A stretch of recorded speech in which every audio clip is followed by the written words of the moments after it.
ಸಿಗಡಿ ಥರ ಇದ್ರೆ ಬಕ್ ಬಕ್ ಮಾಡಾಕತ್ತೈತಿ ಇದು. ಅಂದ್ರೆ ನೀರಾಗ್ಯಾವ ನೋಡಿ ಅವತ್ತು ಊಟ ಮಾಡಿ.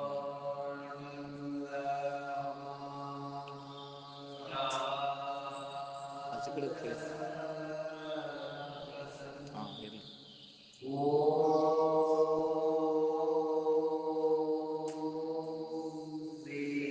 ಇರ್ಲಿ ಬಿಡು, ಅದನ್ನ ಕೆಳಗೆ ಬಿಡು. ಹಾಂ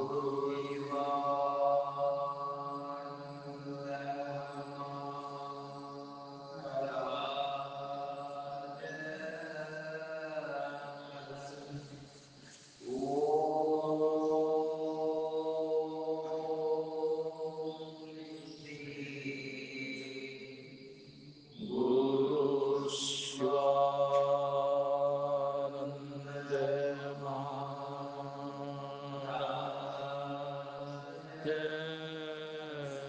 ಪ್ರಸನ್ನ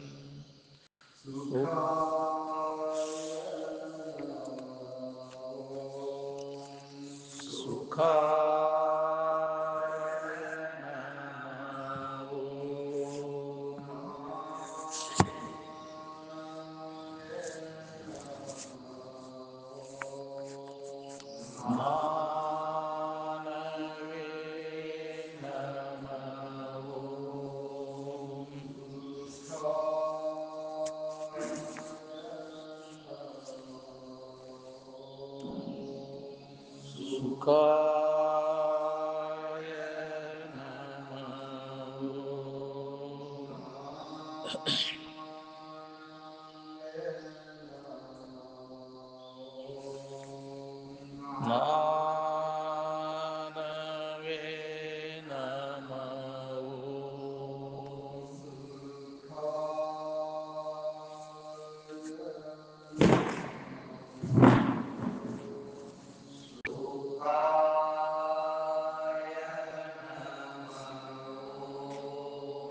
ಜ್ಞಾನವೇ ನಮೋ ಸುಖಾಯ ನಮೋ ಜ್ಞಾನವೇ ನಮೋ ಜ್ಞಾನವೇ ನಮೋ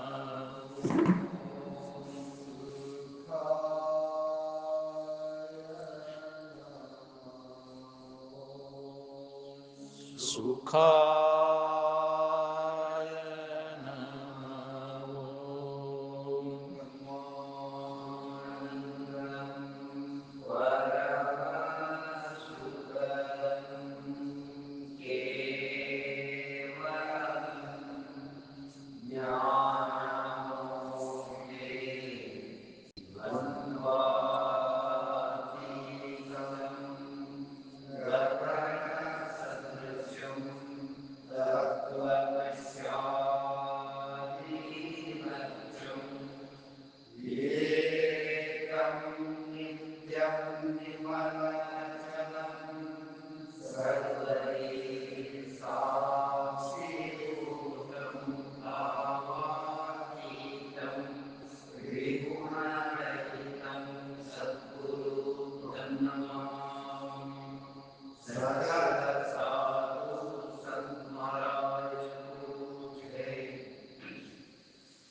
ಎಲೈಕ್ರಿಯನೇ ಎದ್ದು ನಿಲ್ಲು, ಎದ್ದೇಳು, ಸ್ವರೂಪವನ್ನು ನಿವಾರಿಸು, ಆತ್ಮಾನಂದವನ್ನು ಸರಿ.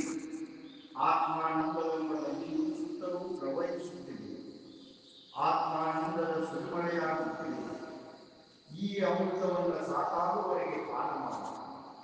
ಜಗತ್ತಿನ ಗೊಡವೆ ಇಳಿಯಬೇಡ, ನಿನ್ನ ದಾರಿಯನ್ನು ನೀನು ನೋಡಿಕೋ. ಇತರರು ಧನವನ್ನು ಸ್ವೀಕರಿಸಿ ಕಾರ್ಖಾನೆಯ ಒಡೆಯರಾಗಲಿ ಕೋಟ್ಯಾಧೀಶರಾಗಲಿ ಅವರು ರೂಪಿಗಳೇ.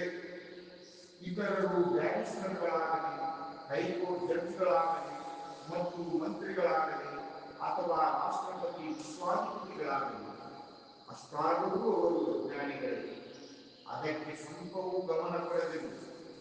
ಮೂರು ಲೋಕಗಳ ಐಶ್ವರ್ಯವು ಆತ್ಮಜ್ಞಾನ ಸಂಪತ್ತಿನ ಮುಂದೆ ನಟ್ರಾಗಿದೆ. ಆತ್ಮಾನಂದವೆಂಬ ಸಮುದ್ರದ ಮುಂದೆ ಮೂರು ಲೋಕಗಳ ಆನಂದವು ಒಂದು ಹನಿಗೆ ಸಮಾನವಾಗಲಾರದು. ಆತ್ಮಜ್ಞಾನಕ್ಕೆ ಹೋಲಿಸಿ ನೋಡಿದರೆ ಐಹಿಕ ವಿಜ್ಞಾನಗಳ ಜ್ಞಾನವು ಕೇವಲ ಚರ್ಚಕ್ಕೆ ಸಮಾನ. ಅಮೂಲ್ಯವಾದ ಆತ್ಮಾನಂದ ನಿಧಿಯು ನಿನಗಾಗಿ ಸಿದ್ಧವಾಗಿದೆ. ಇದು ಅಕ್ಷಯವಾದ ಐಶ್ವರ್ಯವು. ಈ ಆತ್ಮಾನಂದದ ಸಂಪತ್ತನ್ನು ಯಾವ ಕಾಲವೂ ಕದಿಯಲಾಗದು. ಇದು ಎಂದೂ ವಿಕಾರ ಹೊಂದುವಂತದ್ದಲ್ಲ. ಈ ಸಂಪತ್ತನ್ನು ಪಡೆದು ನಿರಂತರ ಸ್ತುತಿಯಾಗು. ಈ ಸಂಪತ್ತನ್ನು ಪಡೆದ ನಂತರ ನೀನು ರಾಜರ ರಾಜ, ಚಕ್ರವರ್ತಿಗಳ ಚಕ್ರವರ್ತಿ. ನಿನ್ನನ್ನು ಕಂಡು ಇಂದ್ರ ಮತ್ತು ಬ್ರಹ್ಮರು ಅಸೂಯೆಪಡುವರು. ಆತ್ಮಾನಂದವೆಂಬ ಅವಿನಾಶಿಯಾದ ಈಶ್ವರವನ್ನು ಜಗತ್ತಿನ ಮೂಲೆ ಮೂಲೆಗೂ ಹರಡು. ನಿನಗೆ ಜಯವಾಗಲಿ. ಸಂಸಾರವು ದುಃಖವೆಂದು ಸಾಕಾದರೆ ಸರಕು, ಪಾರಮಾರ್ಥವು ಸುಖವೆಂದು ಬೇಕಾದರೆ ಬೆಳಕು. ಇವೆರಡೂ ಒಂದೆಂದರೆ ದುಃಖದಿಂದ ಬೇಕು. ಶ್ರೀ ಗುರು ಆತ್ಮಾನಂದರ ಅನುಭವವಾಗಿ ನಿಮಿಷಾರ್ಧವಾಗಲಿ ನಿಮ್ಮ ನೆನಪು ನಿಲುಗಡೆ ಮುಕ್ತಿ. ಯಾವ ಜನ್ಮೋತ್ಸವ? ಶರೀರದೇ ಅದು ವ್ಯರ್ಥ, ಅದು ಅಭ್ಯಾಸದಲ್ಲಿ ಕೂಡಿತ್ತು. ಎಲ್ಲ ವ್ಯವಹಾರವೂ ಅಭ್ಯಾಸದಲ್ಲಿದೆ. ಎಲ್ಲ ಪ್ರಮಾಣ ತರ್ಕಾದಿಗಳು ಅಭ್ಯಾಸದಲ್ಲಿ. ವ್ಯವಹಾರಿಕ ಎಚ್ಚರಿಕೆಯಲ್ಲಿ ಮಾತ್ರ. ಕನಸು ನಿದ್ರೆಗಳಲ್ಲಿ ಸುದ್ದ ಇರಲಾರು. ಕನಸಿನ ಕನಸಿಗೆ ಎಚ್ಚರದ್ದು ಎಚ್ಚರಕ್ಕೆ. ನಿದ್ರೆಯಲ್ಲಿ ಅವು ಯಾವುದೂ ಇರಲಾರವು. ಈಗ ನಿಜದ ಎಚ್ಚರಾಗಿ ನಿಜದಲ್ಲಿರುವುದೇ ಕೆಲಸ. ನಿಜದ ಎಚ್ಚರವನ್ನ ಹೊಂದಲಿಕ್ಕೆ ಬೇಕಾದ ನಿಜದ ಜ್ಞಾನವನ್ನು ಬಿಟ್ಟರೆ ಉಳಿದೆಲ್ಲವೂ ಬುಷ್. ಕಂಠಕೇನ ಏವ ಕಂಠಕಂ ಎಂಬಂತೆ ನಿಜ ಸ್ವರೂಪದ ಜ್ಞಾನದಿಂದ ಅಭ್ಯಾಸ ಜ್ಞಾನವನ್ನು, ದೇಹಾದಿಗಳು ತಾನೆಂಬ ಅಭ್ಯಾಸ ಜ್ಞಾನವನ್ನು, ದೇಹಾದಿಗಳು ತಾನಲ್ಲವೆಂಬ ನಿಜ ಜ್ಞಾನದಿಂದ ಸಮಾಹಿತನಾಗಿ ತೆಗೆದು ಹಾಕಿ ತಾನೇ ತಾನಾಗಿ ಉಳಿಯುವುದು. ಆನಂದವೇ ಆನಂದವಾಗಿರುವುದು, ಆನಂದವೇ ಇರುವುದು. ಇದಕ್ಕೆ ಎಲ್ಲ ಅಧ್ಯಾತ್ಮ ವ್ಯವಸಾಯ. ಇದರ ಹೊರತಾಗಿ ಅಂದ್ರೆ ಅಭ್ಯಾಸ ನಿವಾರಣೆಯ ಹೊರತಾಗಿ ಬಾಕಿ ಇತರವೆಲ್ಲ ವ್ಯರ್ಥ. ಮತ್ತಷ್ಟು ದೇಹಾದಿ ಅಭ್ಯಾಸವು ಗಟ್ಟಿಯಾಗುತ್ತದೆ. ಆದ್ದರಿಂದ ವಿವೇಕ, ವೈರಾಗ್ಯ, ನೀತಿ, ಶ್ರವಣ, ಮನನ, ನಿಧಿಧ್ಯಾಸನ ಅಂದ್ರೆ ಆತ್ಮವಿಚಾರ, ಕಥನ, ಚಿಂತನ, ನಿಧಿಧ್ಯಾಸನ, ಪರಸ್ಪರ ಪ್ರಬೋಧನ ಇವುಗಳನ್ನು ಬಿಟ್ಟು ಬಾಕಿ ಎಲ್ಲವೂ ವ್ಯರ್ಥ. ಅಂತೆಯೇ ನಡೆದಿದ್ದ ಎಲ್ಲ ಗ್ರಾಮಗಳಲ್ಲಿಯೇ ಉತ್ಸವಾದಿಗಳನ್ನು ನಡೆಸಲಾಗಿದೆ. ಅಂದರೆ ಹಿಂದಿನ ಉತ್ಸವ, ಪಾಲ್ಕಿ ಉತ್ಸವ, ಜನ್ಮೋತ್ಸವ ಮತ್ತು ಪ್ರಾಣಪೂಜೆಯನ್ನು ಬಿಡಿಸಿದೆ. ಕೇವಲ ಆತ್ಮಸಂಖ್ಯೆಯನ್ನು ಅಳವಡಿಸಿಕೊಳ್ಳುವುದನ್ನು ಎನಿಸುವುದು. ಇನ್ನಿತರ ಸಂಗ್ರಹಾದಿಗಳನ್ನು ದೂರವೇ ಉಳಿಯಿತು. ಶಬ್ದಜಾಲ ಪಾಂಡಿತ್ಯಾದಿಯನ್ನು ತರ್ಕ ವ್ಯವಹಾರ ಪ್ರಮಾಣಾದಿಗಳಂತೆಯೇ ದೂರವೇ. ಅಂತಃಕರಣ ಪರಿಪಕ್ವತೆಯ ಮೂಲಕ ಪ್ರಥಮ ಅನುಭವವಾಗುತ್ತೇ ಇರುವುದು. ಇಷ್ಟೇ ಸರಿ. ನೀವೆಲ್ಲರೂ ಆತ್ಮವಿಚಾರದಲ್ಲಿ ಇರುವಿರೆಂದು ಹೀಗೆ ತಿಳಿಸಲಾಗಿದೆ. ಸಾಕಾದರೆ ಸರಕು, ಬೇಕಾದರೆ ಬೆಳಕು, ಒಳ್ಳೆಂದರೆ ದುಃಖದಿಂದ ಬೇಕು. ಶ್ರೀ ಗುರುದೇವ ಆತ್ಮಾನಂದರ ಅನುಭವವಾಗಿದೆ.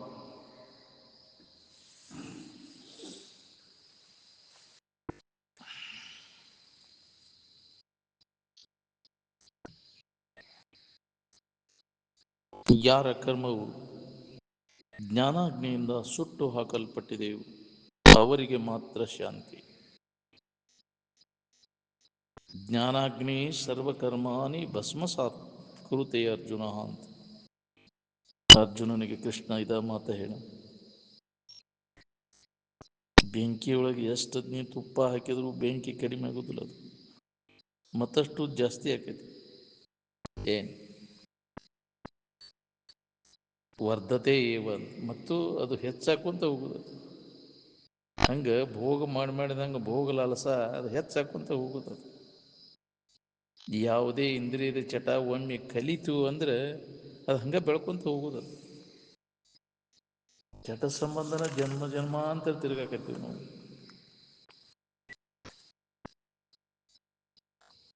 ಚಟದಿಂದ ನಾವು ಬಿಡುಗಡೆ ಆಗ್ಬೇಕಾತಂದ್ರೆ ವಿಚಾರಕ್ಕೆ ನಾವು ಮುಖ ಕೊಡ್ಬೇಕು. ಸ್ವತಃ ವಿಚಾರ ಮಾಡಿದಾಗ ಹೃದಯ ಪರಿವರ್ತನೆ ಆಗ್ತದೆ. ಎರಡನೇದವ್ರು ಹೇಳಿಕೆ ಕೇಳಿಕೆ ಮ್ಯಾಗದು ಅದನ್ನು ಬಿಡೋಕ್ಕಾಗೋದಿಲ್ಲ. ವಿಷಯದ ಆಶಯ ಏನು ಮಾಡ್ತೈತಿ, ಎಂತೆಂಥ ಹೀನ ಕೃತಿಗಳನ್ನು ಮಾಡ್ಲಿಕ್ಕೆ ಹಚ್ತದ. ಅದು ಮಾಡಿದಿಂದ ಅದರ ಫಲ ಉಣ್ಣಾಕ ಜನ್ಮ ಜನ್ಮಾಂತರ ತಿರುಗಬೇಕಾಗತ್ತೆ. ಇನ್ನೊಬ್ಬರಿಗೆ ಹಿತ ಮಾಡಬೇಕಾದ್ರೆ ವಿಷಯದ ಆಶೆ ಕಡಿಮೆ ಆದಾಗ ಬರ್ತೈತೆ ನಮ್ಗೆ. ಇನ್ನೊಬ್ಬರಿಗೆ ಎಣ್ಣೆದವ್ರ ಕಲ್ಯಾಣ ಮಾಡ್ಬೇಕನ್ನೋದು ಕೆಲವರಲ್ಲಿ ಅಪರೂಪ ಅದು. ಏನು ಅದು ಹಿತ ಮಾಡಕ್ಕೆ ಹತ್ತೋದಿಲ್ಲ. ಅದು ತನ್ನ ಉದ್ದೇಶ ಇಟ್ಕೊಂಡ ಏನಾರು ಮಾಡ್ತಾನೆ ಹೊರತು ಸ್ವಾರ್ಥ ಇಲ್ಲದ ಇನ್ನೊಬ್ಬರಿಗೆ ಹಿತ ಮಾಡ್ಬೇಕನ್ನ ನಾವು ಎಲ್ಲಿ ಒಬ್ರು ಅವ್ರಿಗೆ ಸತ್ಪುರುಷರು ಅಂತಾರೆ.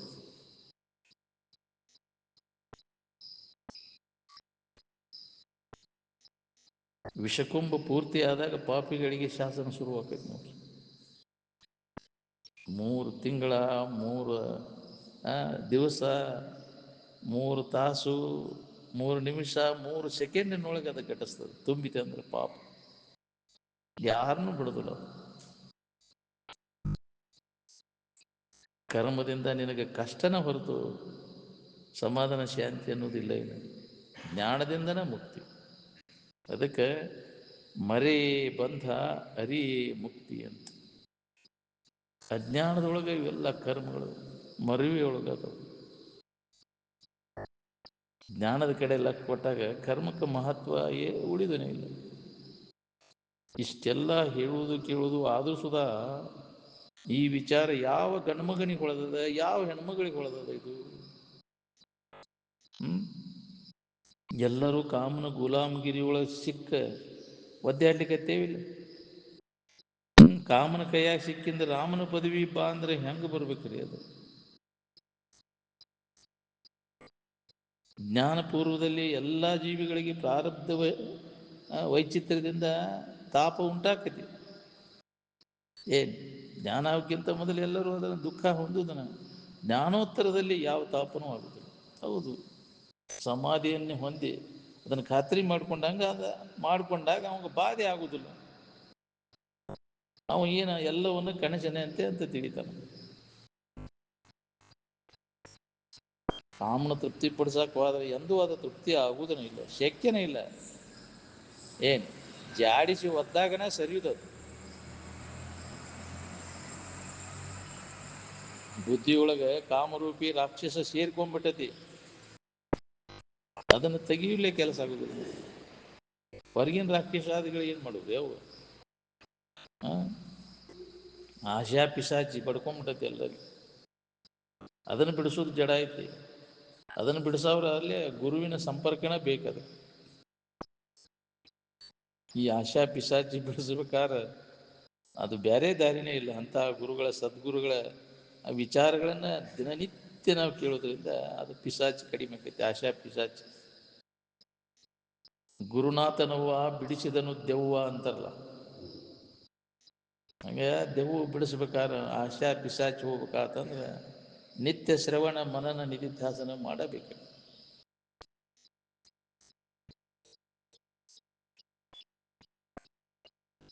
ಕೈಕಾಲನ ಸಗತಿವಾದರೂ ಕಾಮ ಹೋಗಿಲ್ಲ,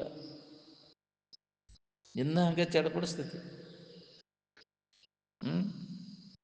ಯಾವ ಮುದುಕಿಯರಿಗೆ ಆಶೆ ಕಡಿಮೆ ಆಗೈತೆ ಹೇಳಿ? ಹೋಗುದಿಲ್ಲ. ಅದು ಶರೀರ ಜೀರ್ಣ ಆಗೈತಿ ಅಂದ್ರೂ ಆಶೆ ಹೋಗುದಿಲ್ಲ. ಏನು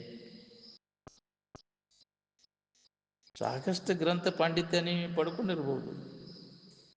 ಎದರ ಸಂಬಂಧ? ವಿಷಯ ಸಂಗ್ರಹದ ಆಶಾ ಸಂಬಂಧ ಅದನ್ನು ಮಾಡಿದೆ. ಹೇಳೋದು ಕೇಳೋದು. ಕಾಮನ ಕಳ್ಕೊಳ್ಳೋದರಿಂದ ಏನಾರ ಪ್ರಯತ್ನ ಮಾಡಿದ್ದೇನು? ಒಳಗೆ ಅದನ್ನು ಇಟ್ಕೊಂಡು ಹೊರಗಿನ ಇದಕ್ಕೆ ಗಂಟು ಬಿದ್ದೆಲ್ಲೋ. ಮಾನ ಮರ್ಯಾದೆ ವಿಷಯದ ಆಶಾಕ ಕಾಮನ ಸುಡುವುದನ್ನು ತಪಸ್ಸು.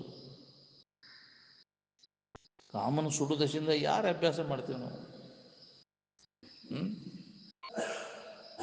ಬರೀ ಜಗತ್ತಿನ ಮಾನ ಮರ್ಯಾದೆ ವಿಷಯದ ಆಶಯ ಸಂಬಂಧ ಹೌದಿಲ್ಲ.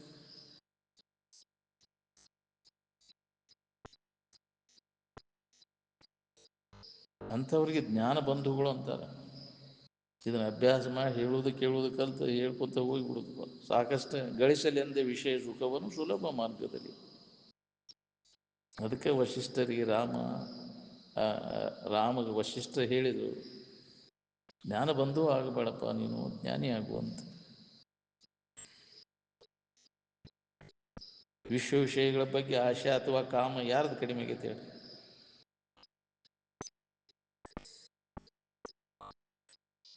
ಸದ್ದ ಈಗ ಮನೆ ಕಡೆ ನೋಡ್ಬೇಡ ಅಂದ್ರೆ ಆಕೈತೆ, ಹೊಳ್ಳಿ ನೋಡ್ದಂಗೆ ಉಳ್ಯಾಕೆ ಬರ್ತೈತೆ ಇಲ್ಲಿ. ಹಂಗೆ ಚಡಪಡಿಸ್ತಿ ಹಂಗೆ. ಬಾಳೆ ಅಂದ್ರೆ ಏನ್ರಿ, ಕಾಮನ ಕದನ ಅದ. ಅದನ್ನ ಬಿಟ್ಟು ಮತ್ತೇನೈತಿ, ಹೆಚ್ಚಿಂದ ಏನು ಕಮಾಯಿ ಮಾಡ್ತೀರಿ ಹೇಳಿ ನಿಮಗೆ? ಬರೀ ತಿನ್ನೋದು, ತಿನ್ಕೋದು, ತಿಕ್ಕೋದು, ಇಷ್ಟ ಹೌದಿಲ್ಲ ಬಾಳೆ ಅಂದ್ರೆ. ಅದಕ್ಕೆ ಓಡಿಕ್ಕಿಯಲ್ಲ, ಅಲ್ಲೇ ಹಣಿಕೆ ಹಾಕಕ್ಕೆ ಹೋಗಿ ಒಂದಿಟ್ಟು ಇಲ್ಲಿ ಕುಂಡ್ರ ಅಂದ್ರೆ ಒಲ್ಲೆ ಅಂತೀವಿ. ಕಾಮನ ಆತುರತೆ ಎಂಥವನನ್ನಾದರೂ ತಲೆ ಕೆಳಗೆ ಮಾಡ್ತೈತೆ ಅದು. ಹೋಗಿ ಗಾಣಕ್ಕೆ ಹಾಕ್ತೈತಿ ಗಂಟ್ಲಕ್ಕೆ. ಏನ್ ಭಾಳ ಬಲಾಢ್ಯ ಐತಿ. ತಡಿರೇಟ್ ಬನ್ನಿ ಅನ್ನೋನ ಜಗ ಬಿಡ್ತಾನೆ. ಹಿತ ಯಾವುದು ಅಹಿತ ಯಾವುದು ಅನ್ನೋದು ಏನದ ನೋಡ್ರಿ. ಇದೇ ಈ ಕರ್ಮವನ್ನು ಮಾಡು, ಇದ ನಿತ್ಯ ಕರ್ಮ. ಹಿಂಗದೆ ಇದನ್ನು ನಾವು ಮಾಡಬೇಕಾಗಿದೆ. ಹಿಂಗದೆ ನಿತ್ಯ ಕರ್ಮವ ಮಾಡಲು ತುಂಗ ಧರ್ಮ ವಿವರ್ಧನಬಹುದು. ಹೌದು, ಶ್ರೇಷ್ಠವಾದಂಥ ಧರ್ಮ ಅಂದರೆ ಆ ಸಚ್ಚಿದಾನಂದ ಸ್ವರೂಪದ ಅನುಭವ ನಮ್ಮ ಎಲ್ಲರಿಗೂ ಆಗ್ತದೆ. ಇದು ಯಾವ್ದು ಹಿತ ಯಾವ್ದು ಅಹಿತದ ಅನ್ನೋದು ವಿಚಾರ ಅನುಭವಿಗಳ ಮುಖಾಂತರ ಇದನ್ನು ಕೇಳೋದ್ರಿಂದ ನಮ್ಗೆ ಅದು ಜಾಗೃತ ಆಗ್ತದೆ.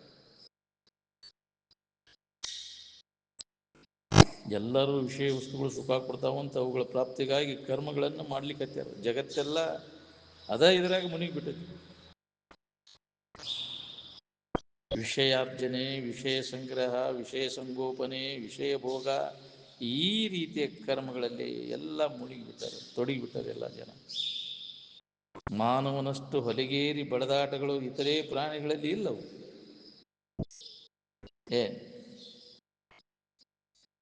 ಇಬ್ಬರ ಪೈಕಿ ಒಬ್ಬ ಮಾರ್ಗಕ್ಕೆ ಬಿದ್ದಾಗ ಹೌದಿಲ್ಲ ನ್ಯಾಯ ಶುರುವಾಗುವುದು. ವಿಹಿತದೊಳಗಿದ್ರೆ ನ್ಯಾಯ ಯಾಕೆ ಬರ್ತೈತಿ? ಕಡುಲೋಭ ಮಾಡಕ್ಕೆ ಹಚ್ಚೋದಿಲ್ಲ ಅದು. ವಿಹಿತ ಕರ್ಮಗಳನ್ನು ಮಾಡಕ್ಕೆ ಹಚ್ಚೋದಿಲ್ಲ ಅದು.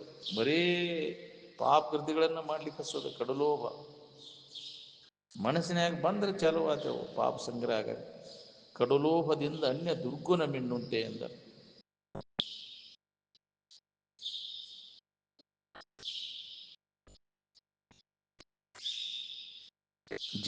ಜಾನ ಕುಡಿದ್ರೆ 3 ಹಾದಿ ಅಂತ. ಜಾನ ಕ್ವಾನ ಕುಡಿದ್ರೆ 2 ಹಾದಿ, ಕ್ವಾಣ ಕುಡಿದ್ರೆ 1 ಹಾದಿ ಅಂತ. ಹೌದು, ನಾಯಕ್ ಸೇರ್ಲಿ ಅಂತಾವ. ಉಚ್ಚತಮ ವಿಚಾರಗಳನ್ನು ಕೇಳ್ತಾನ, ಅತೀ ಹೀನ ಕೃತಿಗಳಲ್ಲಿ ತೊಡಗುತ್ತಾನೆ.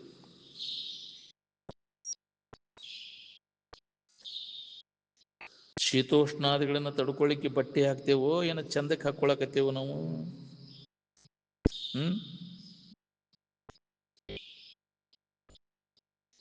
ಶರೀರದ ಆರೋಗ್ಯಕ್ಕೆ ಆಗಿ ಅನ್ನ ಊಟ ಮಾಡ್ತೇವೋ ಏನು ನಾಲಿಗೆ ಸಂಬಂಧ ಮಾಡಾಕತ್ತೇವು ನಾವು? ನಾಲಿಗೆ ಚಟ ಸಂಬಂಧ. ಶರೀರ ಆರೋಗ್ಯ ಇರ್ಬೇಕಂದ್ರೆ ಭಾಳ ಬೇಕಾಗಿಲ್ರಿ. ಒಂದು ಮುಟ್ಟಿಗೆ ಹಿಟ್ಟು, ಒಂದು ಹಳಕ್ಕೆ ಉಪ್ಪು, ಕಾಶಿ ಕುದಿಸಿ ಕುಡಿದು ಬಿಟ್ರೆ ಜಠರಾಗ್ನಿ ಶಾಂತ ಆಕೈತಿ. ನಾಲಿಗೆ ಚಟದ ಸಂಬಂಧ ಇಷ್ಟೆಲ್ಲ ನಾವು ಸಾಮಾನು ಬೇಕಾಗ್ಯಾವ ನಮಗೆಲ್ಲ. ತೇಕ್ ಬೇಕಾಗೈತೆ ಅದಕ್ಕೆ. ಅವನ್ನೆಲ್ಲ ಮಾಡಿದೆ ಅಂದ್ರೆ ಅದರ ಪರಿಣಾಮ ಆಗೇ ತೀರ್ತೈತಿ. ಅದಕ್ಕೆ ಮೊದಲು ತಿನ್ಕೋಬೇಕು. ಏನೇನು ತಿಂತಿ ನೋಡು ಅದರ ಪರಿಣಾಮ ಆಗೇ ತೀರ್ತೈತಿ ನಿನಗೆ. ತಿನ್ನುವಾಗ ಗೊತ್ತಾಗೋದಿಲ್ಲ, ಅದು ಹಿಂದಗಡೆ ಅದರ ಮನಸ್ಸು ತಯಾರಕೈತಿ. ಎಂಥ ಅನ್ನ ಉಂತಿ ಎಂಥ ಮನಸ್ಸು ನಿನ್ನಲ್ಲಿ ತಯಾರಕೈತಿ ನೋಡಿ.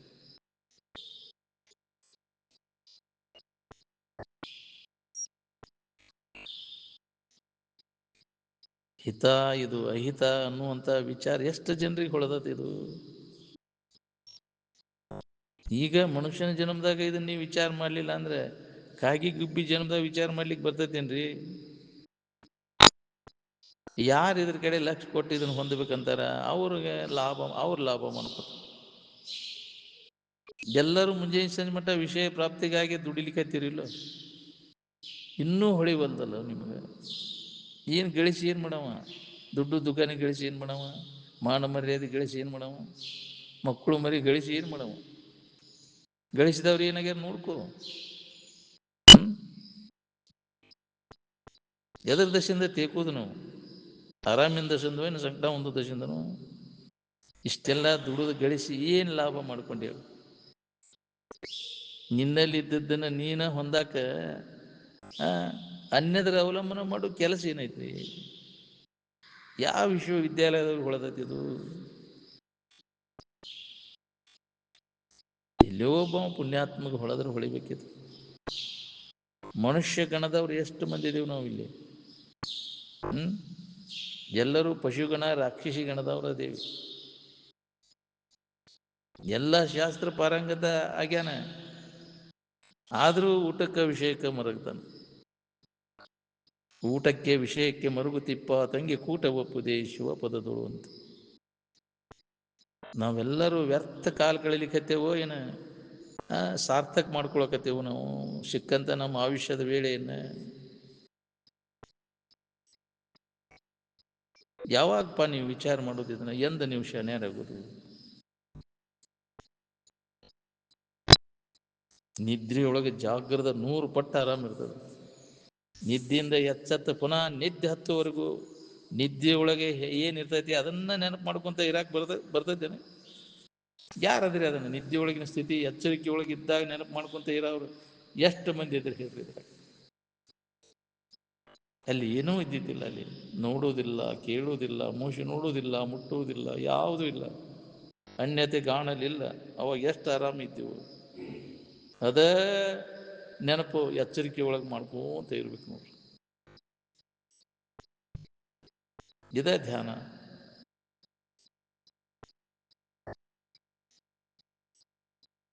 ಬುದ್ಧಿ ದನಿಯು ಕೆಲಸಕ್ಕೆ ಹಚ್ಚಿದ ದನಿತೈತೋ, ದನಿಯದ ಕೆಲಸಕ್ಕೆ ಹಚ್ಚಿದ ದನಿತೈತೋ? ವಿಷಯ ಮತ್ತು ಇಂದ್ರಿಯ ಸಂಪರ್ಕ ಭೋಗ ಮಾಡಾಕೈತಿ ಅಂದ್ರೆ ಬುದ್ಧಿ ಅಥವಾ ಮನಸ್ಸು ದನಿತೈತಿಲ್ಲ.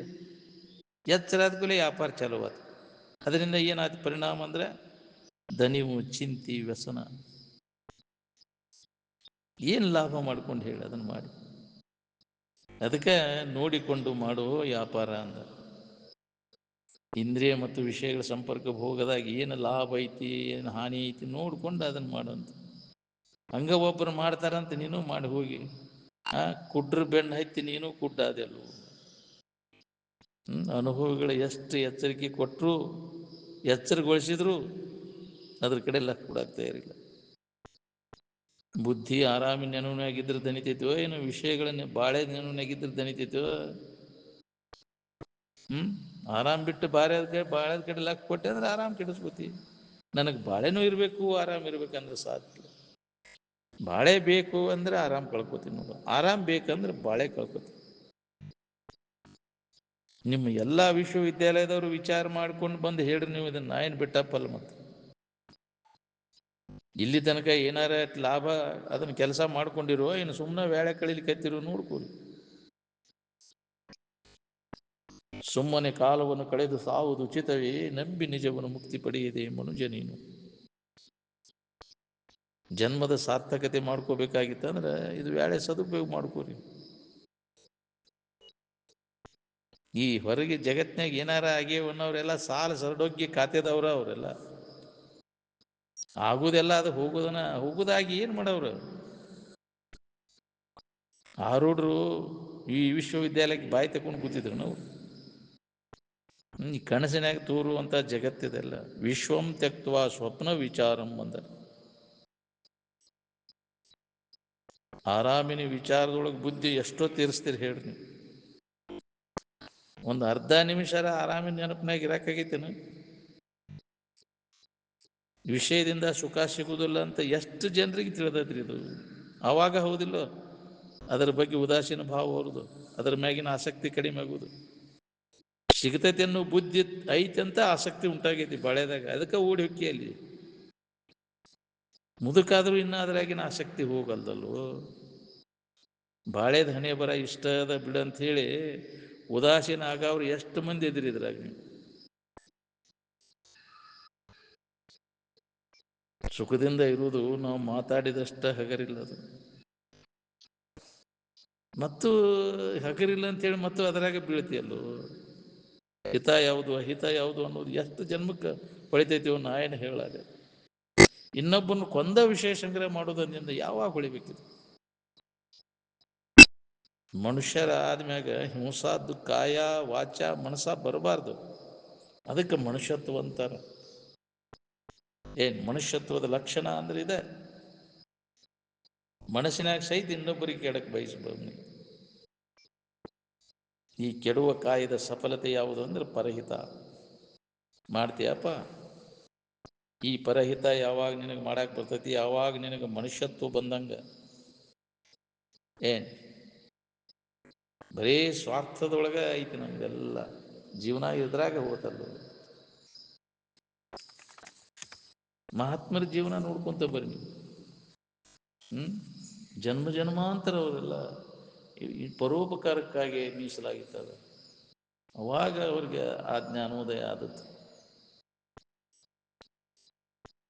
ನಾವು ಹಂಗೆ ಹೇಳಿದಾಕ್ಷಣ ಕೇಳಿದಾಕ್ಷಣ ಬರೋದಿಲ್ಲ, ಆಚರಣೆ ಒಳಗೆ ತೊಡಗ್ಬೇಕು. ಎಷ್ಟೆಷ್ಟು ಇನ್ನೊಬ್ಬರಿಗೆ ಹಿತ ಮಾಡ್ತೀನಿ ಅಷ್ಟಷ್ಟು ನಿನಗೆ ಹಿತ ಅದ. ಎಷ್ಟೆಷ್ಟು ಇನ್ನೊಬ್ಬರಿಗೆ ಪೀಡಾಕ್ ಕೊಡ್ತೀವಿ ಅಷ್ಟು ನಿನಗೆ ನಿನಗೆ ಅಹಿತ ಅದ. ಅದಕ್ಕೆ ಇದನ್ನೆಲ್ಲ ತಿಳ್ಕೊಂಡು ನಮ್ಮ ಜೀವನ ಸಾರ್ಥಕ ಮಾಡ್ಕೋಬೇಕಾಗಿತ್ತಂದ್ರೆ ಮಹಾತ್ಮರ ಆಚರಣೆ ನಾವು ನೋಡಿ ಅದನ್ನು ಕಲಿಬೇಕು. ಇಲ್ಲ ಅಂದ್ರೆ ನಾವು ಬರೀ ಹೇಳೋದು ಕೇಳೋದು ಆದರೂ ಮತ್ತು ಅದನ್ನು ಮಾಡ್ತೀವಿ ಅಂದರೆ ಮತ್ತು ಹೊಲಸು ಕಾರ್ಬಾರ ಮಾಡೋದು ಬಿಡೋಂಗಿಲ್ಲ ಅಂದರೆ ಮಾಡಿದ ಮ್ಯಾಗ ಅದರ ಫಲ ಉಣ್ಣಬೇಕಾಗೈತಿ. ಯಾರು ಬಿಡಿಸ್ಬೇಕು ಅದನ್ನು ಮಾಡಿದ ಕರ್ಮ ಉಂಡ ತೀರಿಸೋದು, ಬೇರೆ ಪರಿಹಾರ ಅದಕ್ಕಿಲ್ಲ. ಅದಕ್ಕೆ ಮೊದಲ ಎಚ್ಚರ ಆಗಬೇಕು. ಎಚ್ಚರ ಆದಾಗ ಇದರ ದಾರಿ ಹಿಡಿತ ನಮಗೆ. ಎಚ್ಚರಗೊಳ್ಳಲಿಲ್ಲ ಮನವೇ ಹುಚ್ಚನಾದೆನಲ್ಲ ಅಂದ್ರೆ ಅದ ಮನುಷ್ಯನ ಜನ್ಮದಾಗ ಏನು ಮಾಡ್ತೀಯ ಅದೆಲ್ಲ ದಾಖಲಾತಿ ಆಕೈತಿ. ಅದಕ್ಕೆ ಭಾಳ ಎಚ್ಚರದಿಂದ ನಡಿಬೇಕು ಮನುಷ್ಯನ ಜನ್ಮಕ್ಕೆ ಬಂದಾಗ. ನೀ ಏನಾರ ಮಾಡಿದಿ ಅವ್ಯವಹಾರ ಮಾಡಿದಿ ಅಂದ್ರೆ ಅದರ ಫಲ ಉಣ್ಣಾಕ ಜನ್ಮ ಜನ್ಮ ಅಂತ ತಾಳ್ಬೇಕಾಕೈತಿ. ಎಲ್ಲ ದಾಖಲಾತಿ ಆಕೈತಿ ಇಲ್ಲಿ.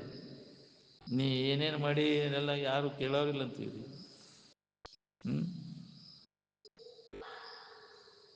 ಅದಕ್ಕೆ ಇಂಥ ಜಾಗೃತ ಸ್ಥಾನದೊಳಗಿದ್ದಾಗ ನಮ್ಮ ಎಲ್ಲ ಕೆಟ್ಟ ವಾಸನೆಗಳನ್ನೆಲ್ಲ ನಾಶ ಮಾಡ್ಕೊಳ್ಳೋ ಪ್ರಯತ್ನ ನಾವು ನಿರಂತರ ಮಾಡಬೇಕಾಗ್ತೈತಿ.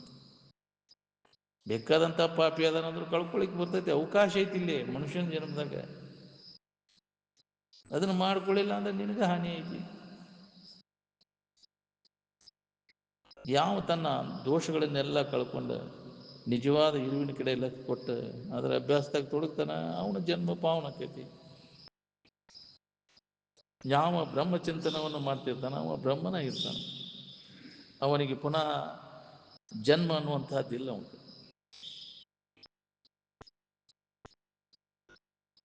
ಈ ಜಗತ್ತಿನೊಳಗೆ ಏನೇ ಮಾಡಿದ್ರು, ಯಾವುದೇ ಕರ್ಮ ಮಾಡಿದ್ರು ಆ ಫಲ ಅನಿತ್ಯದ.